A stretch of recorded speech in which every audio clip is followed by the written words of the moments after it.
Assalamu alaikum, welcome to English Literature with Aisha Noor, and today I am here with another video in the series of History of English Literature. Today we are going to discuss the Romantic Age. Romantic age को हम as of Wordsworth भी कहते हैं। आपको पता है कि एक एज के हम डिफरेंट नेम्स रखते हैं। कुछ नेम्स होते हैं उस वर्ड के लिटरेचर की वजह से, कुछ नेम्स होते हैं उस एज के मोनार्क की वजह से कि किस किंग ने या किस क्वीन ने रूल किया वहाँ पे, जैसे कि विक्टोरियन एज क्वीन विक्टोरिया के नाम पे है। इसी तरह रोमांटिक एज और इसका दूसरा नाम है एज ऑफ वर्ड्सवर्थ। तो आइए स्टार्ट करते हैं रोमांटिक एज को। रोमांटिक एज की जो टाइमलाइन है, it is from 1798 to 1837। Romantic age का जो आगाज़ हुआ, क्योंकि हमने इसे एज ऑफ वर्ड्सवर्थ कहा है, तो अब मैं आपको इसकी वजह बताती हूँ।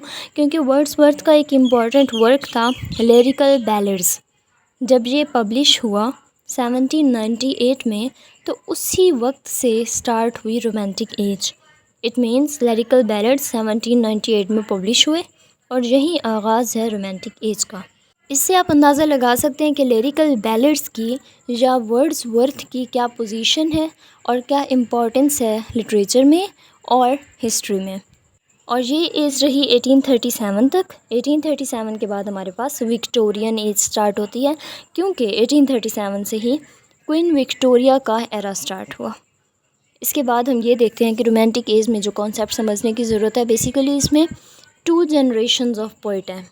एक है ओल्डर जनरेशन, एक है यंगर जनरेशन। अब ओल्डर जनरेशन में, जिसे हम फर्स्ट जनरेशन भी कहते हैं, हमारे पास 4 पोइट हैं। इसको रिमेंबर करने के लिए WCWR, Wordsworth, Coleridge, Walter Scott और रॉबर्ट साउथ है। फर्स्ट जनरेशन है पोइट्स की। ओल्डर जनरेशन भी इसे हम कहते हैं WCWR। उसके बाद हमारे पास सेकंड जनरेशन है पोइट्स की रोमांटिक एज में, जिसे हम यंगर जनरेशन भी कहते हैं BSK, लॉर्ड बायरन, शैले और कीट्स। उसके बाद हमारे पास स्पिरिट ऑफ रोमांटिक पोइट्री क्या थी कि रोमांटिक एज जो है ये आफ्टर फ्रेंच रेवोल्यूशन स्टार्ट हुई। जब फ्रेंच रेवोल्यूशन आया तो वर्ड्सवर्थ जो थे, बहुत इंपॉर्टेंट पोइट है रोमांटिक एज के, वर्ड्सवर्थ उस वक्त फ्रांस में गए। फ्रांस से उन्होंने फ्रेंच रेवोल्यूशन का जो असर था बहुत ज़्यादा लिया। तो एक एज की स्पिरिट डिपेंड करती है कि उससे पहले, उस एज से पहले कौन कौन से इवेंट्स हुए हैं।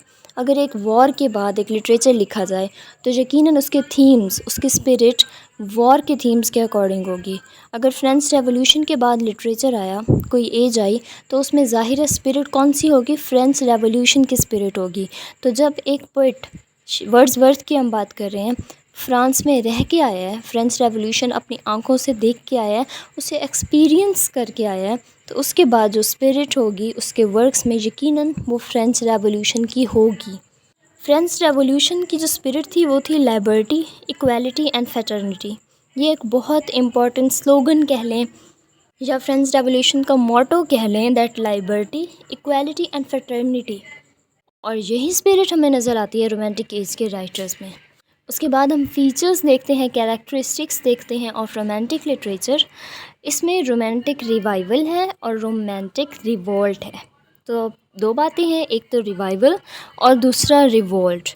रिवाइवल किस चीज़ का? Revival of poetic ideals of Elizabethan age, love, beauty, imagination, romance and beauty of nature.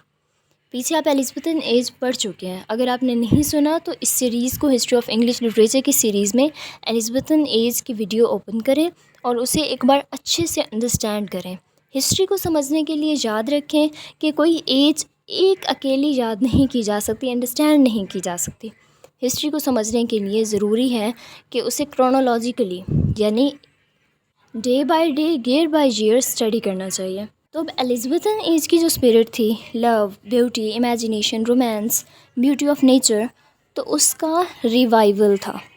Elizabethan age में पोएटिक आइडियल्स ये थे, और उसके बाद जब रोमांटिक एज आई तो उसमें एलिजाबेथन एज के आइडियल्स को रिवाइव किया गया, रिवाइज किया गया। This is the revival of romantic features of Elizabethan age. उसके बाद हमारे पास सेकंड पॉइंट है रोमांटिक रिवॉल्ट। रिवॉल्ट किस चीज़ के अगेंस्ट था? Revolt against the artificial ideals, principles and practices of Augustan school of poetry. इससे पीछे हम न्यो क्लासिकल या अगस्टन एज भी पढ़ चुके हैं। न्यो क्लासिकल या अगस्टन स्कूल ऑफ पोइट्री जो था उसमें आर्टिफिशियल और साइंटिफिक लॉजिकल बातों को ज़्यादा इम्पोर्टेंस दी जाती थी।